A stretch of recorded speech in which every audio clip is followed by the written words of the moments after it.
हे पक्षीराज, हे नाथ, मैंने अपनी बुद्धि के अनुसार प्रभु के प्रताप और महिमा का गान किया। मैंने इसमें कोई बात युक्ति से बढ़ाकर नहीं कही, यह सब अपनी आंखों देखी कही है। श्री रघुनाथ जी की महिमा, नाम रूप और गुणों की कथा सभी अपार एवं अनंत है तथा श्री रघुनाथ जी स्वयं भी अनंत है। मुनिगण अपनी अपनी बुद्धि के अनुसार श्री हरि के गुण गाते हैं। वेद शेष और शिवजी भी उनका पार नहीं पाते। आपसे लेकर मच्छर पर्यंत सभी छोटे बड़े जीव आकाश में उड़ते हैं, किंतु आकाश का अंत कोई नहीं पाते। इसी प्रकार हे तात, श्री रघुनाथ जी की महिमा भी अथाह है, क्या कभी कोई उनकी थाह पा सकता है। श्री राम जी का अरबों कामदेव के समान सुंदर शरीर है। वे अनंत कोटि दुर्गाओं के समान शत्रुनाशक हैं। अरबों इंद्रों के समान उनका विलास ऐश्वर्य है। अरबों आकाशों के समान उनमें अनंत अवकाश स्थान है। अरबों पवन के समान उनमें महान बल है और अरबों सूर्यों के समान प्रकाश हैं। अरबों चंद्रमाओं के समान वे शीतल और संसार के समस्त भयों का नाश करने वाले हैं। अरबों कालों के समान वे अत्यंत दुस्तर, दुर्गम और दुरंत हैं। वे भगवान अरबों धूमकेतुओं के समान अत्यंत प्रबल हैं। अरबों पातालों के समान प्रभु अथाह हैं। अरबों यमराजों के समान भयानक हैं और अनंत कोटि तीर्थों के समान वे पवित्र करने वाले हैं। उनका नाम संपूर्ण पाप समूह का नाश करने वाला है। श्री रघुवीर करोड़ों हिमालयों के समान अचल हैं और अरबों समुद्रों के समान गहरे हैं। भगवान अरबों कामधेनुओं के समान सब कामनाओं के देने वाले हैं। उनमें अनंत कोटि सरस्वतियों के समान चतुरता है। अरबों ब्रह्मांडों के समान सृष्टि रचना की निपुणता है। वे करोड़ों विष्णुओं के समान पालन करने वाले और अरबों रुद्रों के समान संहार करने वाले हैं। वे अरबों कुबेरों के समान धनवान और करोड़ों मायाओं के समान सृष्टि के खजाने हैं। बोझ उठाने में अरबों शेषों के समान है। अधिक क्या जगदीश्वर प्रभु श्री राम जी सभी बातों में सीमा रहित और उपमा रहित हैं। श्री राम जी उपमा रहित हैं, उनकी कोई दूसरी उपमा है ही नहीं। श्री राम जी के समान श्री राम ही हैं, ऐसा वेद कहते हैं। जैसे अरबों जुगनुओं के समान कहने में सूर्य अत्यंत लघुता को ही प्राप्त होता है, सूर्य की निंदा ही होती है, इसी प्रकार अपने अपने बुद्धि के विकास के अनुसार मुनीश्वर श्री हरि का वर्णन करते हैं। किंतु प्रभु भक्तों के भाव मात्र को ग्रहण करने वाले और अत्यंत कृपालु हैं। वे उस वर्णन को प्रेम सहित सुनकर सुख मानते हैं। राम जी अपार गुणों के समुद्र हैं, क्या उनकी कोई थाह पा सकता है। संतों से मैंने जैसा कुछ सुना था वही आपको सुनाया। सुख के भंडार करुणाधाम भगवान भाव प्रेम के वश हैं।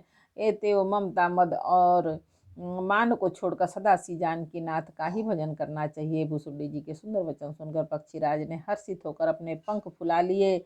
उनके नेत्रों में जल आ गया और मन अत्यंत हर्षित हो गया। उन्होंने श्री रघुनाथ जी का प्रताप हृदय में धारण किया।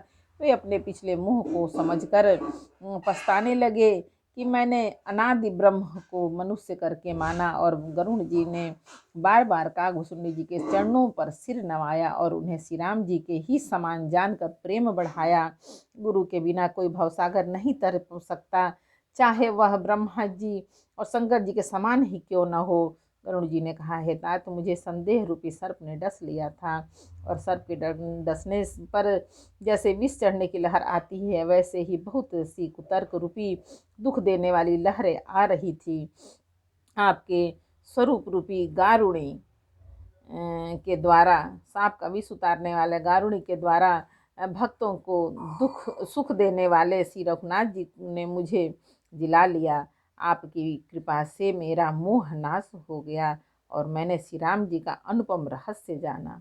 उनकी कागभूषुंडी जी की बहुत प्रकार से प्रशंसा करके सिर नवाकर हाथ जोड़कर फिर गरुड़ जी प्रेम पूर्वक विनय और कोमल वचन बोले, हे प्रभु, हे स्वामी, मैं अपने अविवेक के कारण आपसे पूछता हूँ कि हे कृपा के समुद्र, मुझे अपना निज दास जानकर आदर पूर्वक मेरे प्रश्न का उत्तर कहिए।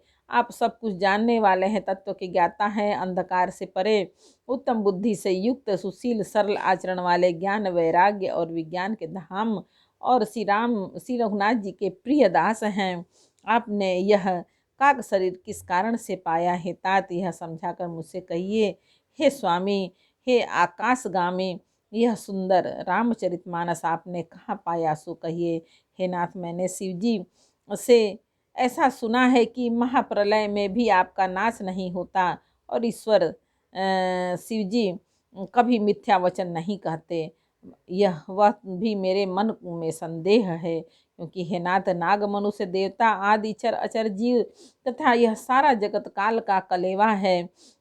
असंख्य ब्रह्मांडों का नाश करने वाला काल सदा ही अनिवार्य है।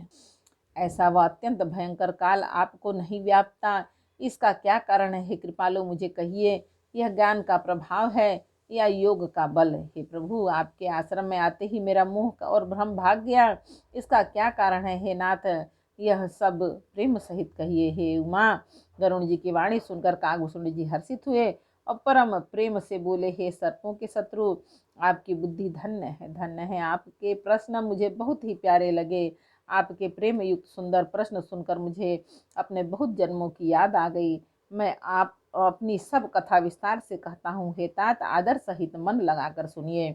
अनेक जप तप यज्ञ सम दम व्रत दान वैराग्य विवेक योग विज्ञान आदि सबका फल श्री रघुनाथ जी के चरणों में प्रेम होना है। इसके बिना कोई कल्याण नहीं पा सकता। मैंने इसी शरीर से श्री राम जी की भक्ति प्राप्त की है, इसी से इस पर मेरी ममता अधिक है, जिससे अपना पुरुषार्थ होता है उस पर सभी कोई प्रेम करते हैं। हे गरुण जी, वेदों की मानी हुई ऐसी नीति है और सज्जन भी कहते हैं कि अपना परम हित जानकर अत्यंत नीच से भी प्रेम करना चाहिए। रेशम कीड़े से होता है, उससे सुंदर रेशमी वस्त्र बनते हैं।